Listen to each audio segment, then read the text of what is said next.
Hello everyone, I'm Yannis Kalafatis and together we'll learn more about the Mediterranean cuisine and diet. I'm trying to focus on the whole region or diet rather just the Greek cuisine is the one that I have grown up with. Now the ultimate goal would be, as the goal of this channel is to get you with me and travel to the actual region one by one, individually, and cook with locals and learn more about each country and the whole region in detail, and that would be amazing. And in case you want to support, make sure you leave a like. It's literally some thumbs up button down below, and there will be a red button right subscribe, which will be another thing that supports. You can leave a comment with what would you like to watch next, if there's any particular country, dish, and I will do my best to have it for you. Now for today we will visit Italy and we will see one of the most important things, is actually one of them, because there are many, which is pesto, traditional pesto. The one we'll see today is Genovese Pesto. Now is one thing that I love to make and have it with pasta. You can also have it with salmon or chicken or even on pizza, and you can be creative. There's many things. As I said, we'll see the traditional one today.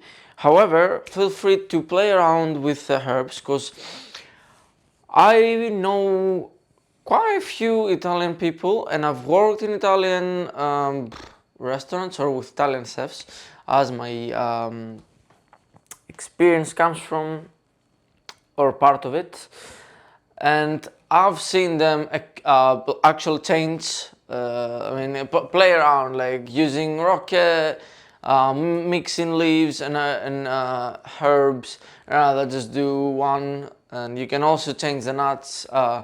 Today we'll do pine nuts, as is the traditional way. However, you can do pistachio, as Italians say, or pistachio if you're in the UK or English speaking countries. But yeah, you can use macadamia or anything you like. You can add more garlic, you can add less garlic.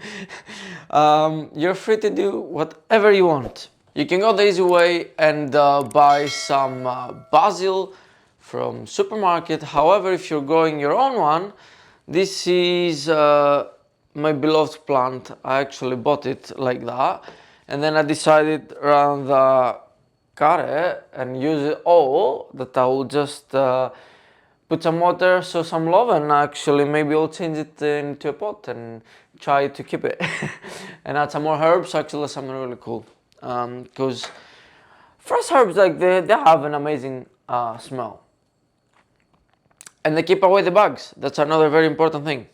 Alright, so something we're gonna do is we're gonna get some scissors, and what is important, you need to cut the stalk, and preferably I'll go for the ones outside that are leaning forward, and I'll place them into a towel.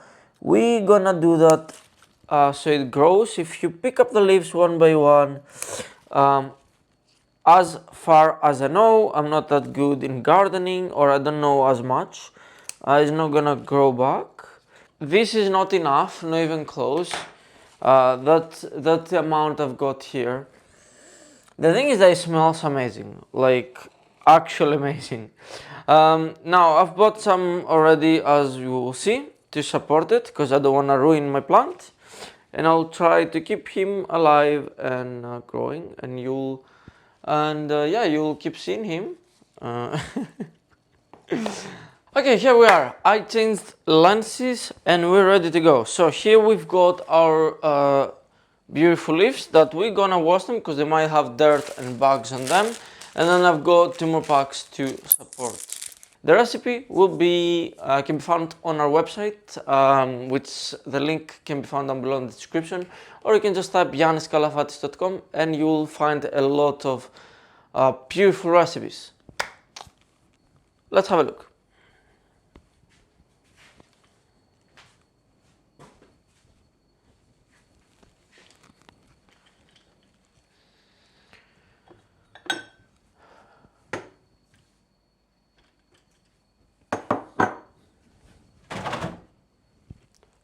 Okay, here we are in our sink area. Now, one thing we're gonna do is we're gonna pick the leaves one by one, smaller to bigger. An important thing is that we want to pick the leaves because we don't want any water. And in the herbs, you will find that the plant keeps most of its water content into the stalk, and that's to support the leaves.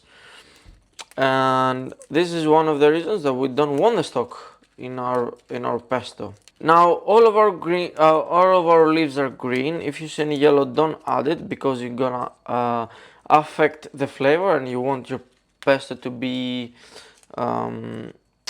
green. Make sure to get every single bit of it because it's just an amazing plant and it's deserved to be used whole. Very cold water, and then we're gonna dry it. Now if you've got your plant outside on the garden and there are a lot of bugs, and it's not like mine that's in the apartment, you can wash it more times, but now you can give it a nice beautiful bath. And now you can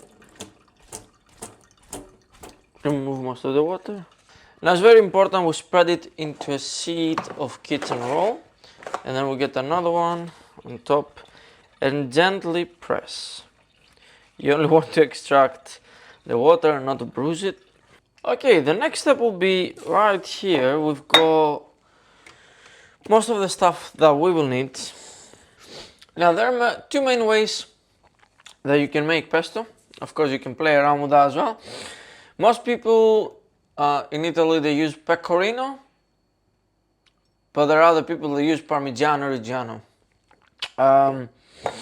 And if you want a cheaper version, you can use Grana Padano, but it's gonna affect a lot of flavor. For today, we're gonna use some Pecorino, just because of the flavor, and we will need it grated. And voila, here we are. Now you can go with more or less, and if you're dairy free, you can use dairy free cheese, no problems. Here we've got our cheese. I peeled the garlic really quick because I don't think that's interesting seeing me peeling garlic. And we've got our pine nuts here. Now what we're gonna do is we're gonna need a lot of olive oil, and we will get the first onto the mixer. We will go on around 3 to 4 tablespoons. Is really up to you. And if we need more, we're gonna add later. Then we're gonna add the garlic, and that will be the first step that we're gonna blend.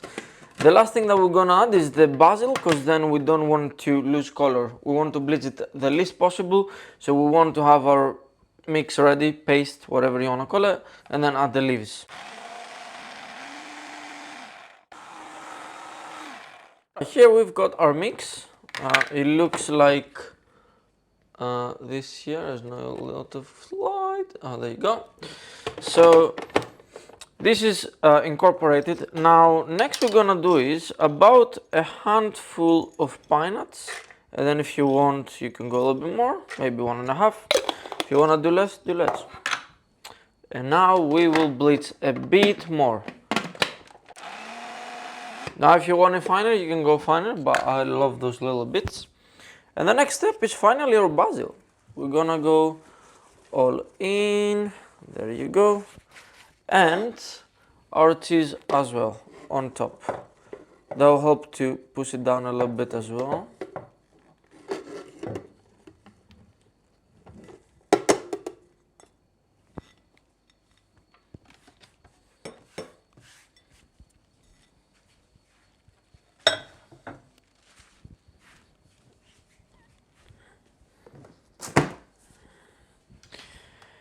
And now something you can do which is optional is after we blend it, now I haven't started yet, we can put it straight into a bowl with ice.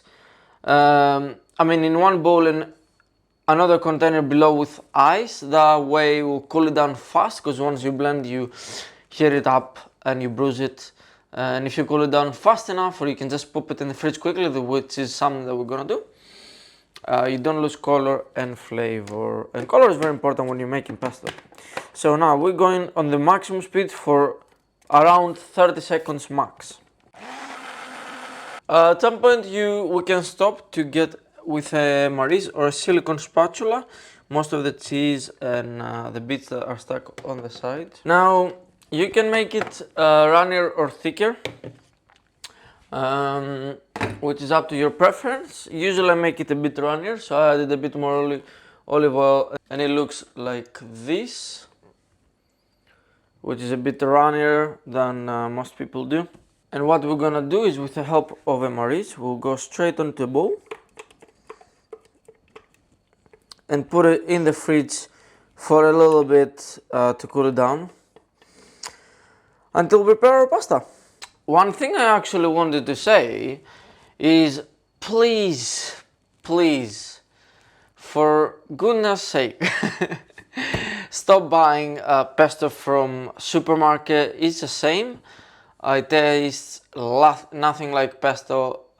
It's just a blend of herbs and it's just horrible for your own good. I mean, look how fast, like if you remove my talking, how fast it is just to blitz everything, nearly everything at the same time, and it's ready. You can store it in your fridge and it will last for a while, you know? And this, my beautiful people, is how you can make traditional Genovese pesto. As I said, the link for the recipe will be down below in the description, or you can just type yanniskalafatis.com. Just a reminder, if you haven't already, you can subscribe by clicking this red button on the right, subscribe, and then you can support us. And one day, hopefully, we can travel across the Mediterranean region and cook with locals and learn more about all those goodies, because there are a lot of them out there that I can't even imagine. So yeah, thanks so very much. Have a beautiful day.